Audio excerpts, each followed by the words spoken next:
You can't prepare for situations like these. This was totally out of the blue, unexpected.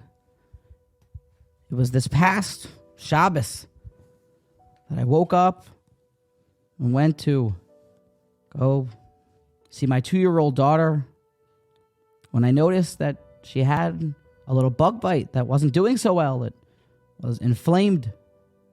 It seemed to be maybe infected. It was swollen.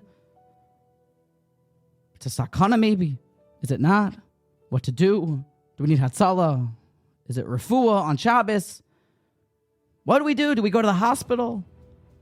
And after a crazy day, I learned a lot about myself and a lot about the Jewish world, and I'd like to share some of the takeaways with you. Perhaps you will find them to be of value.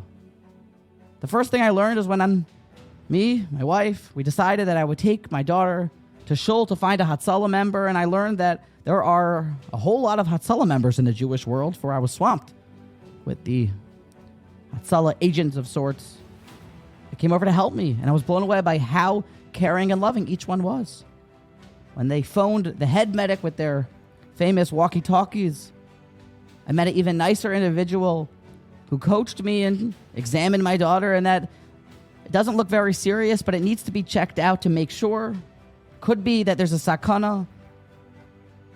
I then want to speak to the Rav to see how do I go about going to the hospital, getting this CAT scan or x-ray of sorts on Shabbos. And I learned the importance of having a Rav to answer these questions. For there's a lot of ambiguity, uncertainty of how to go about Shabbos and breaking the law on Shabbos. What do you do? But when you have a Rav who tells you definitively, with clarity, this is what you do, it's worth $1 million, if not more.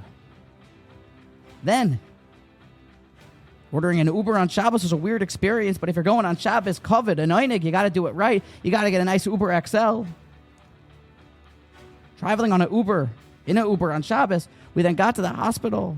My daughter's in good spirits, and she meets this elderly white gentleman, a Caucasian fellow in a bright red suit that we call Santa Claus, and she mistook him for Uncle Moishi. I learned how sheltered my daughter is. I say that fondly. Then eventually, when we got some prescription, we got a medication, she's totally fine, everything was happy, and we took the Uber back. We're back in time for Mincha, for the Suda.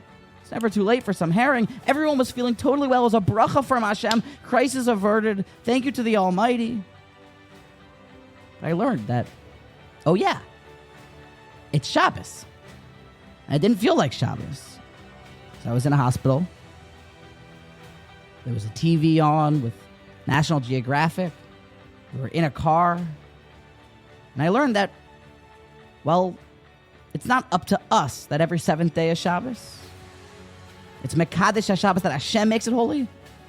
But we're commanded, Zohar v'Shomer, to dress the part, to hold up your hand with a glass of Kiddush wine, to gather the family together to sing Zmiros. And I learned that we are in control of creating our own vibe, our own atmosphere, and that aura of Shabbos. I learned that if one doesn't, then it's hard for one to feel Shabbos.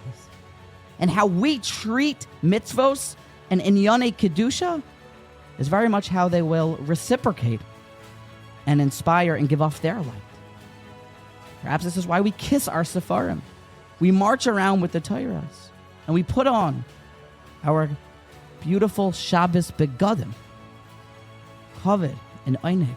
Because when we give kavod and eineg to Shabbos, to a mitzvah, I learned this past week,